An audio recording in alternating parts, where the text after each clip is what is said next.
Hey there, Banditos. Welcome to another episode of the Dollar Bin Bandits. I'm Mike Farah, and coming at you right now is the second and final episode of Chuck Week, which is a made-up holiday week that just means that we have two people named Chuck on the program. And today's Chuck is Chuck Rozanski, the entrepreneur who built one of the biggest comic book stores and chains in the US, if not the world, which is Mile High Comics out there in Colorado. Chuck tells their origin story, how selling comics to friends and other fans grew into a big, big business, and all the trials and tribulations along the way to becoming one of those with the most toys, as they say. So let's get to it. This is Chuck Rozanski, the man behind Mile High Comics, Chuck Rozanski here. Chuck, thank you for joining. Hey, thank you for inviting me. It was very kind. So we're going to start you out with our first question that we ask all our guests, which is, how did you first discover comic books? My mom was the payroll master at the PX, the Post Exchange in Frankfurt, Germany. It was West Germany at that time. And that was in 1959. It was just a part-time job she had, but since she cut everybody's paychecks, nobody complained when she brought her little 4-year-old to work with her.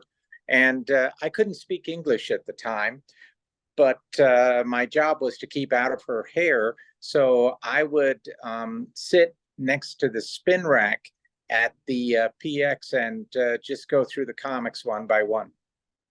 Wow. Did you purchase any of the comics, or your mom purchase any of the comics for you, or did you just read them and kind of library system, put them back Well, and read the I, next ones? I couldn't read, but I flipped through them. Yeah. But the comics that she started buying for me at that point were the fairy tale stories, the Classics Illustrated Junior. Mhm. I had a really kind of a bizarre childhood because my mom suffered from PTSD from World War II. She was 8 years old when our village was taken by Patton's army with tanks and artillery, and it was a very bloody battle. And so she never actually recovered from that her entire life. And so my bedtime stories when I was a little kid would alternate between these wonderful and very enjoyable um, Classics Illustrated Juniors with these different kinds of fairy tale stories, and then stories about uh, animals being burned with liquid phosphorus from the bombs that the Americans were dropping. And what made it particularly cogent in those days was that there were a lot of disabled German veterans who would essentially beg for change, sitting on the steam grates outside of the PX. So as a little 4-year-old, I used to give money to these legless guys that were sitting on the steam grates. And so hearing the stories at night, I mean, it was all crazy stuff. Did you keep any of those early books or storybooks? I still have some of the Classics Illustrated Juniors, but not the original editions from like 59 and 60 and 61. I picked some up in the late 60s. Right. And I read when doing some research on you that you caught the retailing bug early at age 13. Is that right? Yeah, we came to the United States and I had various and sundry adventures, but then we went back and through a series of weird circumstances, my stepfather ended up back in Frankfurt and I ended up back in the same housing area that we had lived in when I was 4 and 5. And that's where we all traded comics because there was no American television. So comic books were the number one form of entertainment, not just for kids, but also for a lot of the soldiers that were living in this housing. And each housing unit had 18 plus 2. Each housing unit had 20 apartments in it. And there were about 40 of these apartment units. So it's a lot of apartments.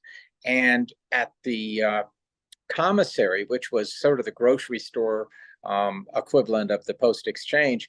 At the commissary, they had these boxes that would hold 4 gallons of milk, and Okay. they were just the perfect size. They had handles, they were heavy cardboard, and you could fill them with comics and then walk up and down the stairwells of these apartments, knocking on doors. Hey, you want to trade comics? Knock, knock. Hey, you want to trade comics? And pretty soon, if you knocked on enough doors, you had a route and you know who to go to. Well, always being a little bit enterprising, I got to know what people really liked. So I would start taking them things that I knew were kind of on their want list and trading them 2 for 1.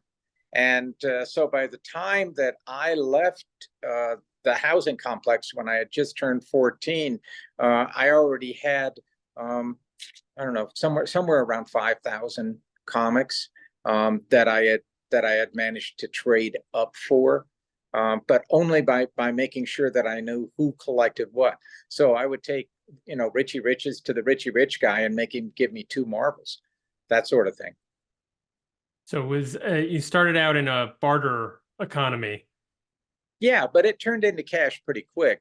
Some of my friends in junior high school started buying comics from me, and I was known as the go-to guy for finding like early marbles and things like that. And then I bought my first Golden Age collection over there in Germany, believe it or not.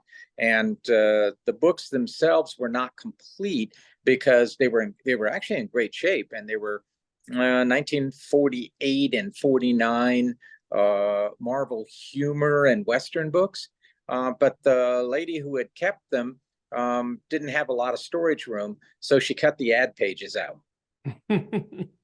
But it was a Golden Age deal, and I got them for like a dime each, and I ended up selling a whole bunch of them for $1, which back in those days was a lot of money. You could buy 8 marbles for $1.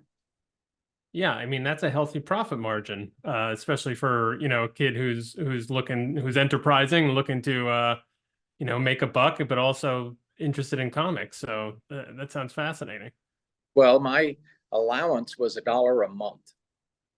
So when I could sell one of those old timely books for $1, I was doubling up, and I quickly figured out that this was a path out of poverty.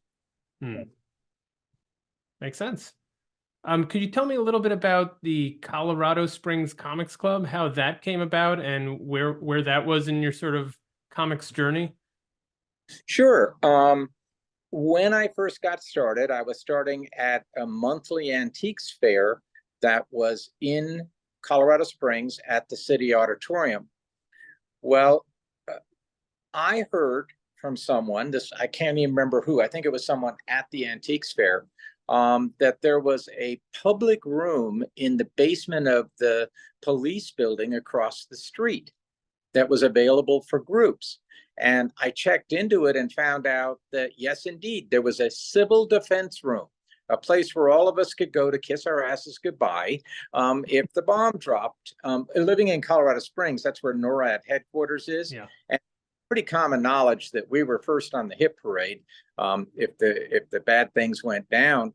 And so Colorado Springs had a disproportionate number of bomb shelters. And so they had this room down in the basement with these flickering neon lights and folding chairs.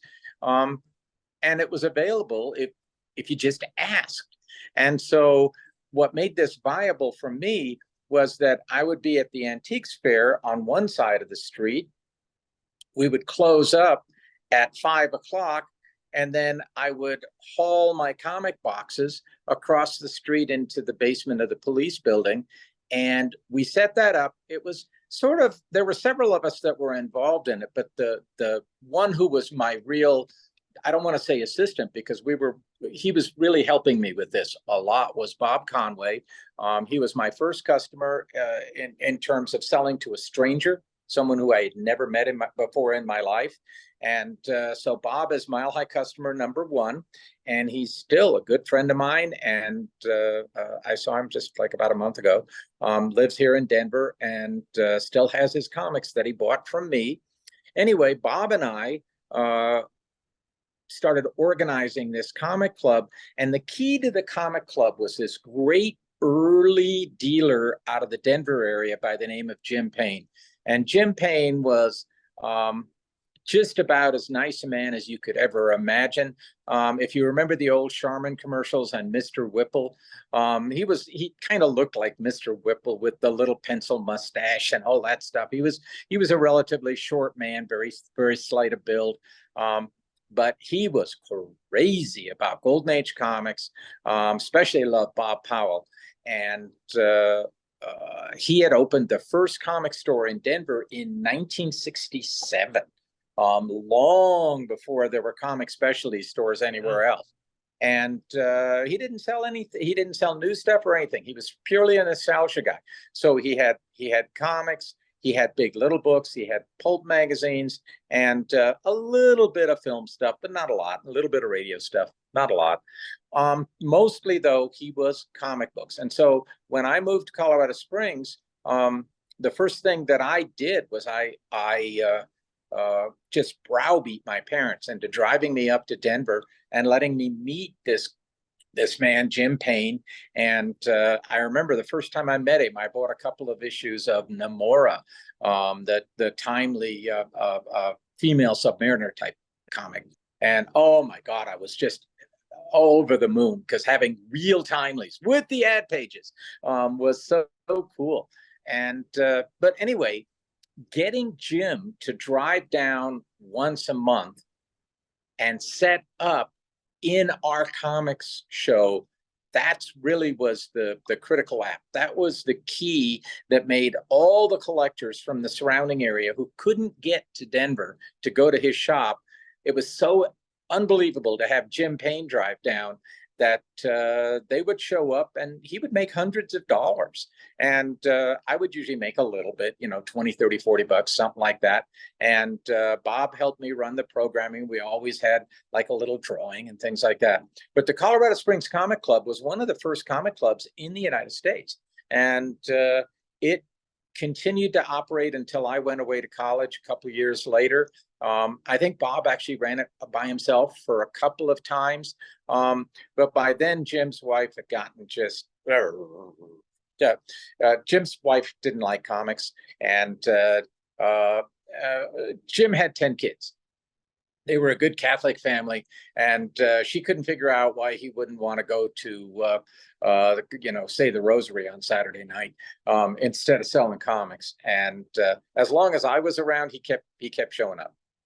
So, but it was a really good thing. There were about 50 members. I mean, we were doing really well, and we had a great time with comics. Sounds amazing, and yeah, the story of the spouse not being interested and family is a familiar one. I think across the collecting world, there are certainly those that are difficult to convince of your pastime for various reasons. But well, that's one of my favorite lines, though. Okay, and I have said this, and I don't say this with irony, and I do not say this really with a sense of humor. I say this out of a statement of fact, which is that if your partner tells you that you need to get rid of your comics, that is God speaking to you, saying, get another partner. All right, so you have this comics club. You have sort of a burgeoning, within the comics club, a little bit of retail business. You're making some money on the side. When do you decide to make a profession out of it? When did that idea come to you slowly, or were you already working on it even that early on? Oh, I was working on it early on. When I was 16 and I was still selling at the antiques fair, one of the coin dealers at the antiques fair suggested that I go in with him and open up a combination coin and comic shop. And he would sell the comics for me until I got out of school. And then when I got out of school, I could come over and work, in the shop myself. And I was so hot to trot that that was a stupid idea on many levels, but I told him that, yes, I would want to do it. Fate intervened, however, because he was an alcoholic, and he got drunk that morning and didn't come to sign the lease. And so the deal fell apart. But an important consideration here, I spoke about my mom's PTSD. By the time I was 16, 17, she was helping me. I mean, she was driving me to and from the antiques fair, but she was becoming increasingly delusional and suffering from psychosis.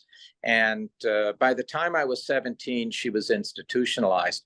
And I had so many problems with her that I actually skipped a year of high school and went to the University of Colorado when I had barely turned 17. And when I went there, I went with 3 changes of clothes and 12 chicken boxes filled with my comics inventory, which was about 6,000 pieces at that point. And my dorm room consisted of comic boxes. And my roommate was, for the most part, understanding about that. But the thing is that I had, in my first year of college, I had 5 scholarships, but most of those were 1 year kind of like just stipends that were given to me. By the time I got into my second year, I didn't have enough money for food. And so at the end of my second year, I decided that I would drop out of college. And my mom and my stepfather had gone back to Germany on what I call the alienation tour, because she went back over there and she was really off her meds, and basically figured out a way to burn every bridge from her childhood that still remained. But she was gone 3 months, and she told me that she would let me borrow her 63 Chevy while she was in Germany. And the Chevy was nothing to write home about because it had over 100,000 miles on it and a bad oil leak. But it ran. And so when my lease on the little room that I was living in a room that was so small that they used a 4x8 sheet of plywood stuck on top of some 4x4 posts as a bed above. So you walked into the room. It had been a walk-in closet at an old fraternity, and so you walked in, and the bed was up above you, and there was a place to put 2 folding chairs underneath. And I rented that for $65 a month, and I couldn't even afford that. I only had $1 a day for food, and so for my 19th birthday, I went in and I got food stamps. And normally with the food stamps, they would charge you kind of a copay. You know, you'd have to contribute something. And they took a look at my finances and they said, "Dude, you can just have them." And I said, "Well, I got all these comic books." And they said, "Comic books do not count." They said, we're not counting those as an asset at all. And I said, okay. But anyway, I put all of my comics. The 63 Chevy would hold 16 of the old frying chicken boxes, the wax frying chicken boxes. I could put 16 of those in the Chevy.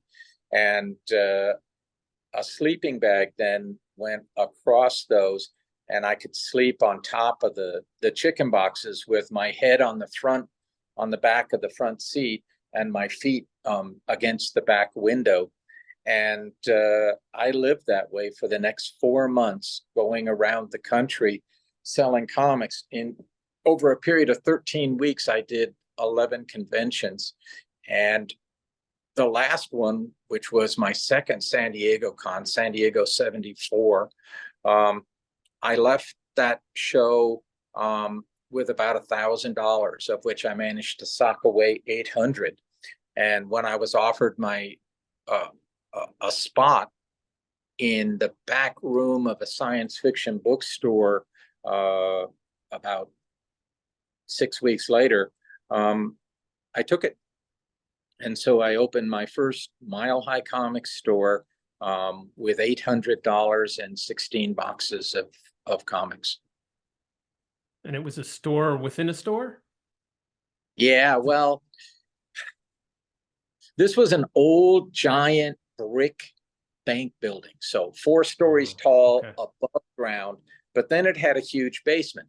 And what they had done, the developers who refurbished the building took a backhoe and they opened up a walking area where from the sidewalk you could walk down this set of steps and you could go into what they called garden level retail stores.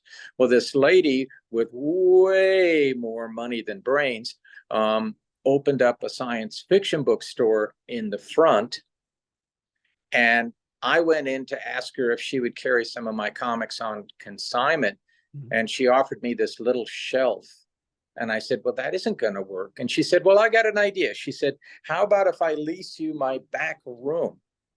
And her back room, and this is almost mythic, but it's absolutely true. The back room, they'd been using it to store all the building materials when they redid the building. But aside from bricks and concrete dust and weird lumber and all that kind of stuff, there was actually a chute in the back because the boiler for the entire building was back there. Well, this boiler had been converted over to natural gas, but in the day it was a coal boiler. So they used to have wagons come up in the back in the alley and they would dump coal down this chute. And that coal room was what became my first store. So I had to get rid of concrete dust. I had to get rid of coal dust. It was ghastly. But the rent was $95 a month. For $95 a month, I could bust my ass and fix it up. I fixed it up in a period of 11 days. I pulled 2 all-nighters in a row before the Saturday before I opened. There were spots where the paint was still wet on the floor because I had to first paint the floor to get the dust down, but then I had to cover the paint itself with epoxy. So there were still places where it was tacky. But I got it done. I opened up and my first day I did $100 and it was like, oh my God, $100. Bear in mind, I was living on $35 a month for food. Okay. $100 was like huge. And I've never looked back. I've sold $250 million in comics since then. That's amazing. And it must have been just mind-blowing to know that you made the right decision after putting in all that work and, sacrifice, that this was going to work and you can make something out of this, comic book collection and selling. Well, I wish it could. I wish that it was so clear, but it really wasn't because the first month we did, I think we did something on the order of $1,600, but the second month, October, is notoriously slow to this day. Mm. And so we only did about $1,300. And then we jumped up in December and we did like 2,200, and it was like, oh, okay, this is getting better. But I was really green as grass. I didn't know what I was doing. I had my first employees. I rapidly learned that just because you have a perception and a worldview doesn't mean that the people that come to work for you have that same worldview. They have their own personal agenda and they have their own ethics and they have their own kind of way of approaching things. And learning to work with people and be productive and to get things accomplished, that did not come easy. And I let myself get suckered. One of the guys that worked for me part-time, I think just for credit, I don't think I even paid in cash. Maybe, I can't remember. But anyway, he lived halfway between Boulder and a town called Fort Collins, which was about 60 miles to the north. And he said, Fort Collins is a college town, which it is. And he said, if this worked here in Boulder, it'll probably work in Fort Collins. Why don't I run one for you up there? So like a fool, 6 months after I opened, no, 5 months, 5 months after I opened my first store, I opened my second store. Oh my God, what a disaster. First of all, that guy was worthless as an employee when he was on his own. He needed constant supervision. Okay. And he didn't. Okay. Second of all, Fort Collins was previously called Colorado Agricultural and Manual. And so it was primarily an ag school. Their biggest department was veterinary science. Those guys came straight in from out of the cornfields. They didn't know comic books from a brick. We had days in Fort Collins that I called offers. We would Zero not, sales. zero sales. We would take in nothing. It was an offer day. And 60 days after convincing me to open the store, the dude that convinced me booked it. I think I want to go to San Diego. Love you. Bye. And suddenly I was driving 120 miles a day, 60 up and 60 back to run a store that was cratering. So Oof. no, things did not go like smoothly. There was a lot of like ghastly learning curve that was in there. But I survived that store. I actually eventually got it to profitability, and I traded, traded for a third store, being a glutton for punishment in Denver. So suddenly I had a chain of stores by the end of 1975. So within 15 months, I'd gone from 0 to 3 stores, and in 75, that was one of the biggest chains in the country. I mean, Comics and Comics in those days was the dog. But I wasn't, I was at least there, Yeah. They I weren't mean, great. I think that's a significant accomplishment, especially in those days. I mean, to have 3 comic stores when there were barely, however many were even around nationally. And I would say there weren't too many chains, if you want to even call it that, at that time. No, no, there So really yeah, weren't. No, there were a few stores that were emerging that were pretty damn good. And of course, you can never forget about Collectors and Cherokee in Los Angeles, because those were the really big stores. But they were kind of fading at that point. American Comic Book Company was starting to do some of their stuff in the LA basin, and that was Terry Stroud and David Alexander, and then they had several different people that came and went as part of their little consortium. But they didn't last indefinitely either. That's the one thing that I'm super, super proud of. It's 54 years since I started selling comics, and I'm still here. I'd love to know about the Edgar Church collection and what role that may have played in sort of your expansion as a company, but also your sort of authority as kind of a collector and a comic book aficionado. Nah, it did nothing for me for authority. I can tell you that it wrecked my life.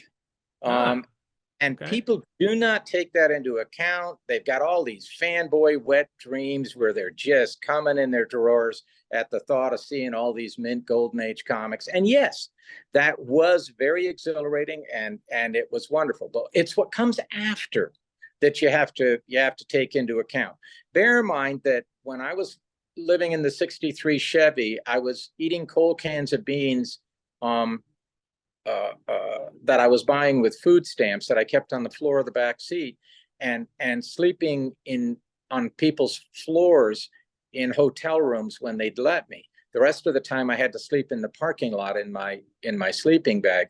So the social circle that I had was not old up and comers. My social circle were people that were struggling, people who were having a hard time. Well, one thing that's kind of difficult to understand, especially when you're young, is that if you hit it big, if you find something that's of incredible value, or if you win the lottery, or your great uncle dies and leaves you a fortune or whatever, all of the people who are struggling walk away from you.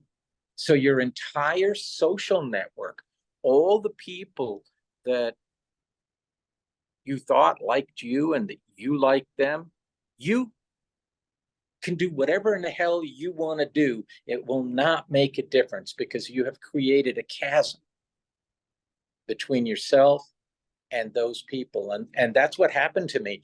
And I suddenly found myself being pilloried in the industry because I had this crazy notion, and I've always had a future-centered consciousness. You don't open your first store when you're 19 years old without a future-centered consciousness.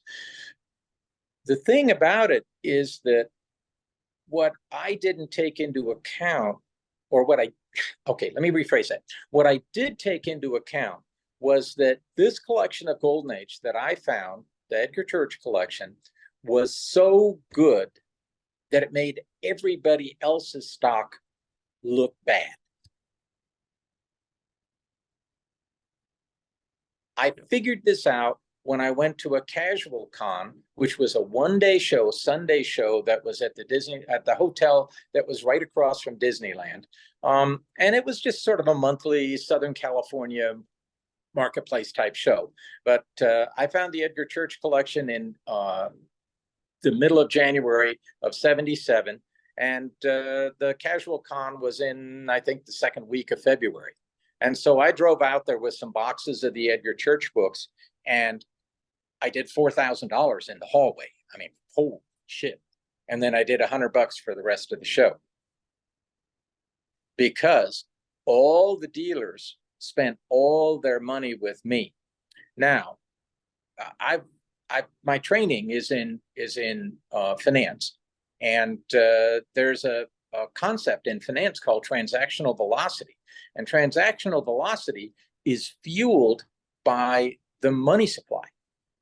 Well, when I took in $4,000 in the hallway before the room even opened, I sucked all the money out of the room.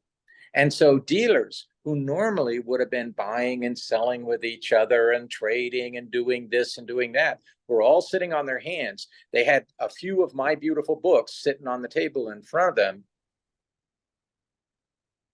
but no means to go out and do anything else. I had all the money.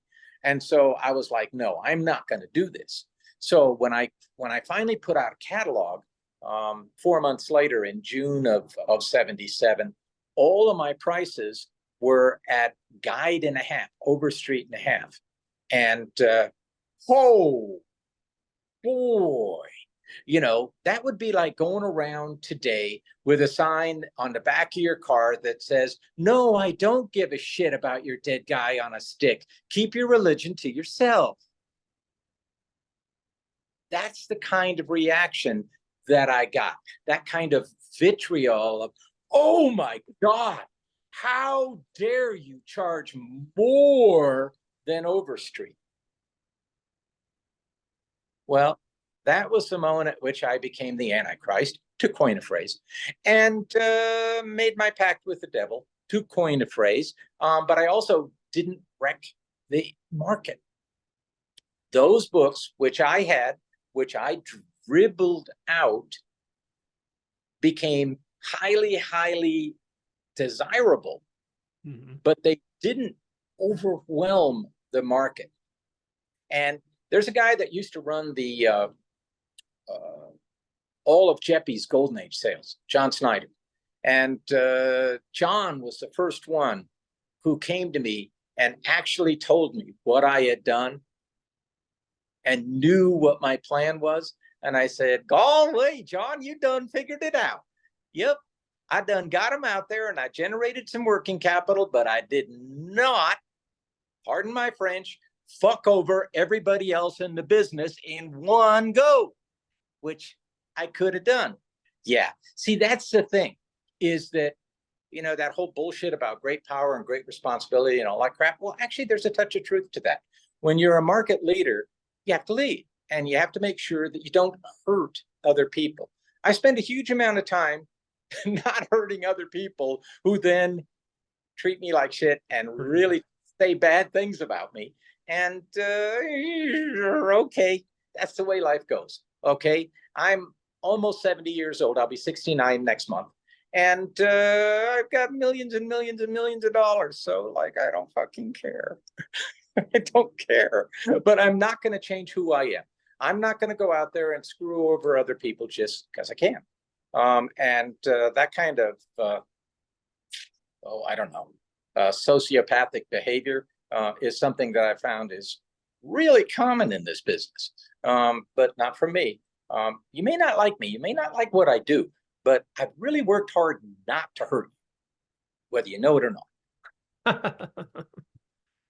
Let me ask you this, because it seems like, from all that you've been telling me, you were from the get-go very ambitious guy. Even when you were, selling just enough comics to, get you breakfast, lunch, and dinner, or maybe only one meal the next day. Right. Did you always have that thing in the back of your mind to get bigger, to get, accumulate? You probably were not thinking of accumulating power necessarily, although you did get some, but making things bigger, getting a warehouse, getting the biggest mail order business. I mean, was it always about expanding and getting bigger and really like sort of showing your prowess as a, business person and as a collector? Yeah, the phrase that I use is that I have never in my life played for second. I am the largest collector of Pueblo pottery in the world. Okay, so behind me here in the room is a little bit of my Pueblo pottery, but I have over 11,000 pieces, which is more than the Smithsonian. Now that rolls off your tongue. Well, okay. So I don't play for second. I am the largest landowner in Boulder right now, the city that I live in. I've got 1.5 million square feet. Yeah. In one of the wealthiest communities in the world. Yeah. Yeah. That's why comics right now are something that I do because I love it. I love being in this business. I love the people I work with. I love the people I sell to. And I really, truly love the other comic dealers. I love being a part of this sort of institution and transactional world. But there comes a point when you realize things. And one of the things that I realized, I got up to 75 employees and was doing many more millions of dollars a year than I'm doing right now. And I realized that I really, really hated the point that I'd grown to. And so I ratcheted back. And the way that you ratchet back in this business is you raise your prices, because then it dampens demand. And as you dampen demand, then you have fewer orders to ship, but you also have fewer books to replace. Right. And so you start getting things down. I'm now down to about 18 employees instead of 75. We're making more monies. And I'm really enjoying life. A lot of my people, almost half my crew, or maybe even half of my crew, have been with me for 30 years. So that whole personnel thing that I talked about, yeah, I worked through that. I learned to be more empathetic to other people. And I learned that, boy, howdy, I'm not always right.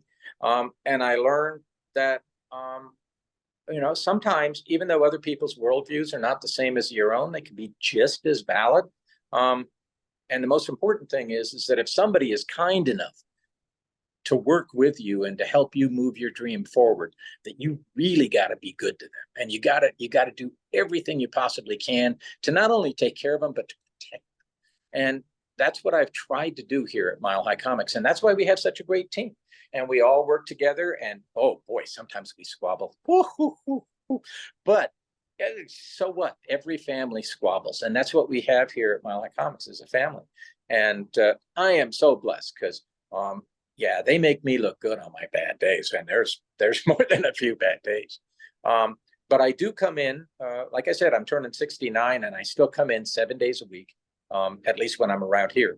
And I work my ass off, and I really, like today, I spent the whole day. We're doing a big push on Facebook right now where we're selling mystery boxes, and I've been going through this huge collection that I bought a couple of years ago down in Florida. I'm sorting it so that we can give people much better books in the bargain boxes than they would normally see just out of somebody's schlock overstock. But I don't have I've only got 18 people and everybody has day jobs working here, so I'm sort of like the free labor. So I'm back there, sucking comic dust all day long, sort, trying to get good stuff for people. But it's because I care. I don't want to be representing to people that I'm doing X and then do Y. I just don't believe that. I believe that your word is your bond and that you really need to follow through. So if I don't have anybody else to do it, by golly, I'll do it. So I think I sorted through 3,000 books today. Yeah. That's impressive. But it's sort of that ethos of you don't have to do it. You get to do it. It's a privilege when you're doing something you love. Every single day that I wake up and I'm still able to keep this going, I give thanks. Because 54 years, so many landmines I've stepped on, so many stupid things I've done. It's just a miracle that I'm still here. And so nowadays, I own this building. Okay. And the fact that I own the building is 65,000 square feet, and it sits on an acre and a half, actually two acres of land. And right now it's valued by the city of Denver at just short of $10 million. But I've been receiving offers above $10 million to sell the building. But if I sold the building, then Mile High Comics would have to cease to exist, because there's no place in Denver that we could get into where the rent would be less than 35 to 40 grand a month, and we can't afford that. The only reason why we exist really in this city, in this commercial environment, is because I was blessed to be able to buy the building right at the end of the Great Recession for next to nothing. And so, but the property taxes now, crazy.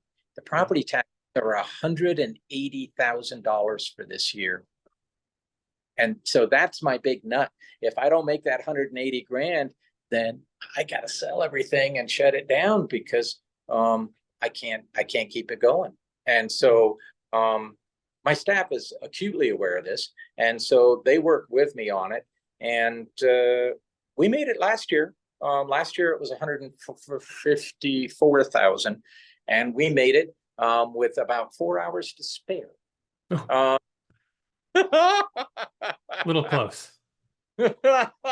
Hey, you have to laugh. You have to laugh at your own foibles, and you have to laugh at just how hard it is sometimes to keep a dream alive. But we did it. And so when we made that big payment, we bought ourselves another year. So what made it work is that Mile High Comics has such a great brand and such a great reputation that people come here from all over the world, especially during May, June, and July.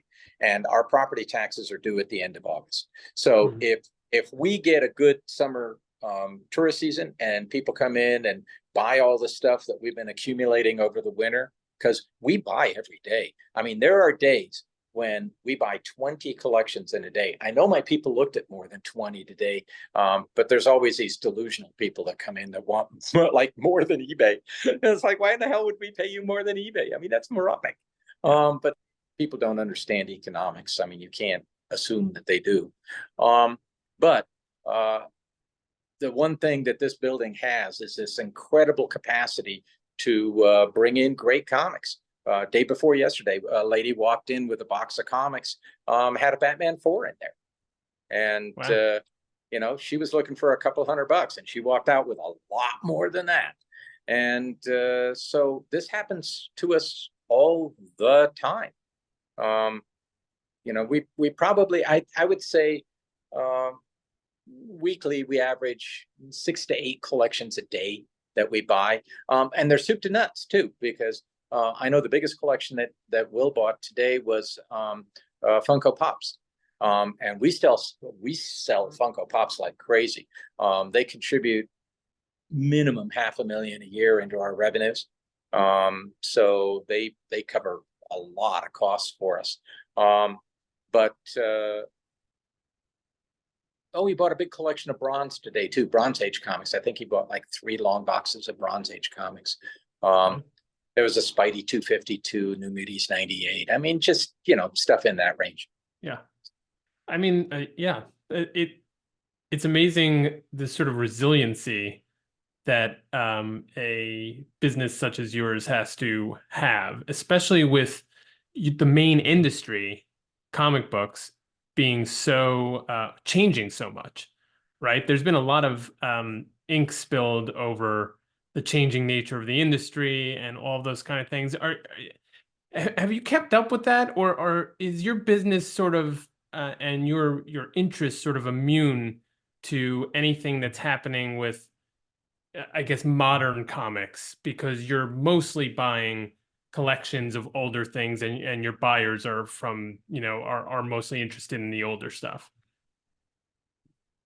Well, we're still selling over $1 million a year in new comics. So it's not like as if we're divorced from that market. I did, however, there was a point in time when we ran a new comic subscription service and we were grossing $5 million.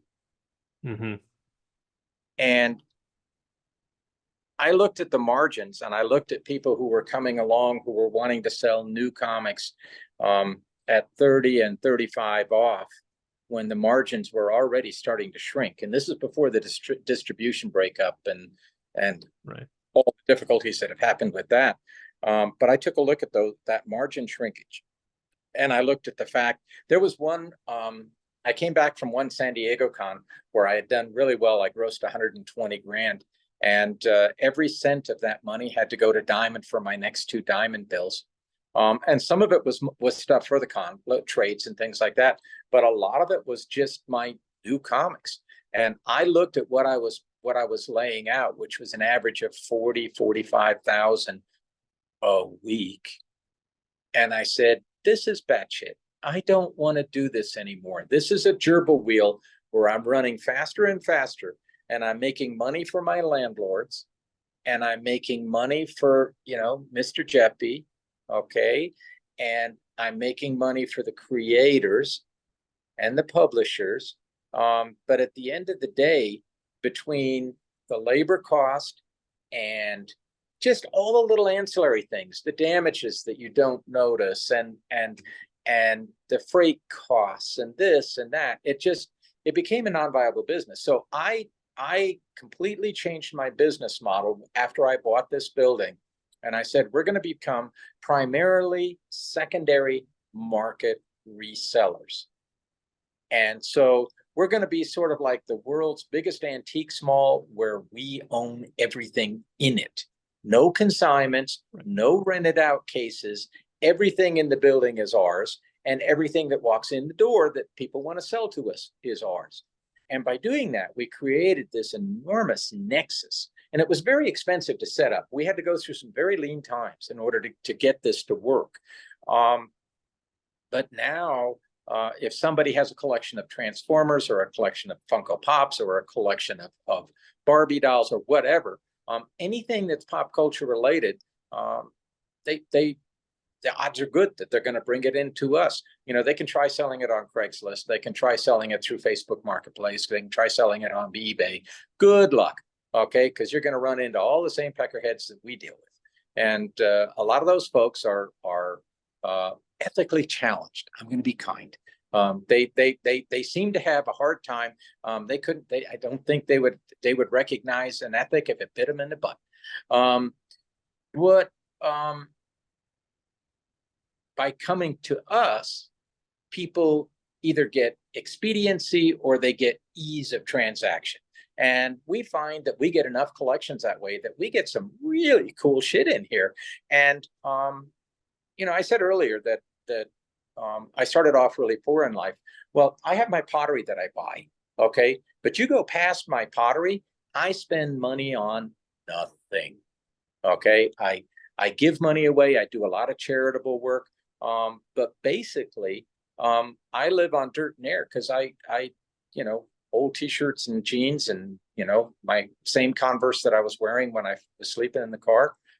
That's how I live. I live on nothing.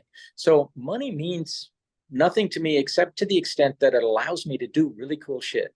And running this giant store and being able to work with great people every day. Oh my God, I am so blessed. And most people never realize that that's the win.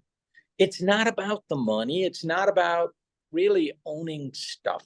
Okay, stuff in and of itself is a means to where if you're blessed, you can then find that inner satisfaction and that inner sense of self-worth that allows you to go to your grave and say, hey, I'm going to die, but I didn't fuck it up.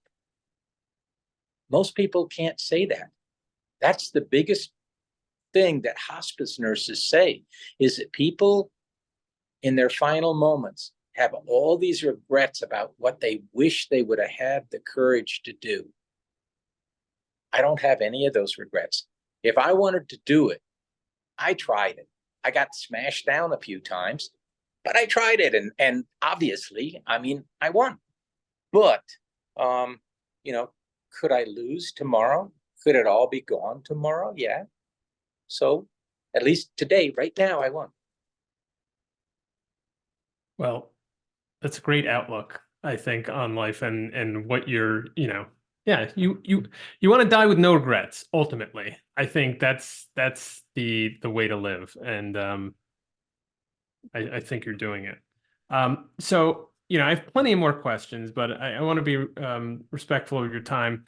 Let me just end on this. And you've kind of probably danced around it this whole time, but your job encompasses, and your job over the decades have encompassed so many different dimensions, right? What what would you say is your favorite part of what you do, and what is your least favorite part of what you do? Well, the favorite part of what I do is being able to meet and greet people that come in the store, and most especially the little kids.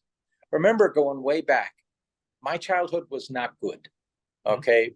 My mom was mentally ill. My stepfather beat me pretty much every day. Okay. And when he didn't beat me, he verbally abused me, telling me that I was the most worthless piece of shit that had ever been born. And he could say that really well because he had been a drill instructor, a DI, for the Army. And he knew how to break someone's spirit really, really well. So for me, making sure that my store is a safe haven for all the kids of Denver, where they can come here and bond with their parents or bond with their siblings, or if life gave them the same kind of shit sandwich that I got, they can come here by themselves and know that they're not going to be harassed. They're not going to be bothered. They're going to be treated with respect and given a place where they feel like they're a part of things. Now, Refuge. A refuge, yeah. Now, the least part of my favorite part of my job is when I run into hostility from people who don't understand what it is that we're trying to accomplish. And I said earlier that I'm running this Facebook ad program right now, and I would say that while we have been talking here, the odds are really good that somebody jumped on there who has never done business with me and who goes on there saying that I'm a liar and a thief.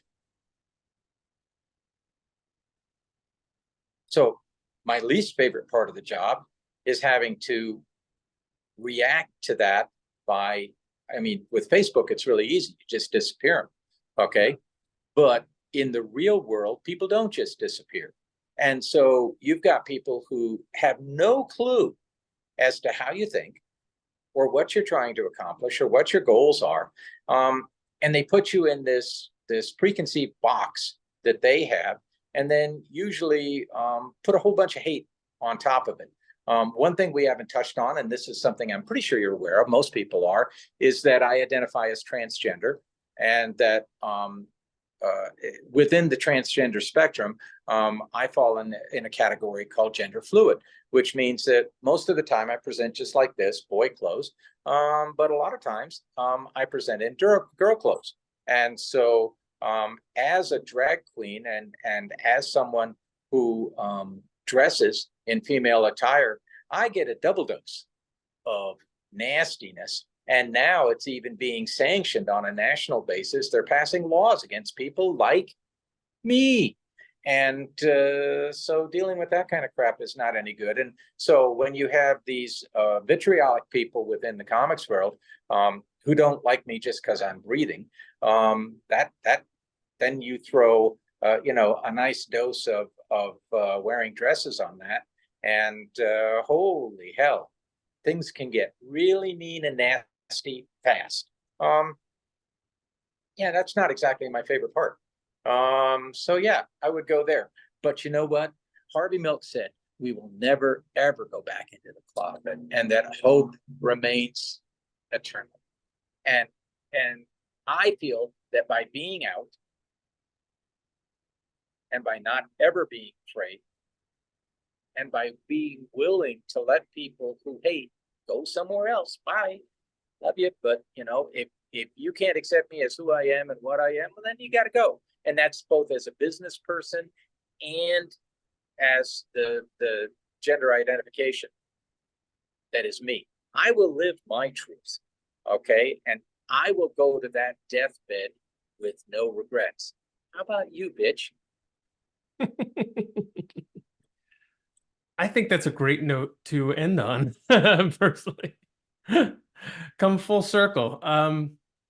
Well, Chuck, thank you so much for being on the program and answering these questions and telling us about your career and how you built up Mile High Comics to where it's been, and your sort of philosophy on both the industry and life in general.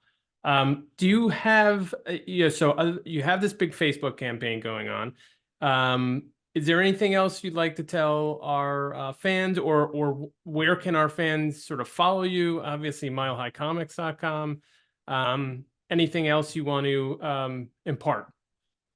Well, yeah, the main thing is that if you come to Mile High Comics, always remember that we live by the big discount code.